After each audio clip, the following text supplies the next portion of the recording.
প্রতি শুক্রবার বিশ্বনবীর উপরে বেশি বেশি যেন আমরা দুরূদ পড়ি। আমরা যখন বিশ্বনবীর সালাম দেই, দুরূদ পড়ি, একদল স্পেশাল ফেরেশতা আছে যারা বিশ্বনবীর দুরূদটা নিয়ে সরাসরি বিশ্বনবীর রওজায় যায়, যে বলে অমুকের বেটা অমুক আপনারে সালাম দিয়েছে। বিশ্বনবী নিজ কবরের থেকে নিজেই সালামের উত্তর দেয়।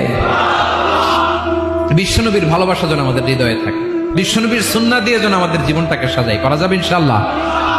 বিশ্বনবীর ভালোবাসা ছাড়া কেউ জান্নাতে ঢুকতে পারবে।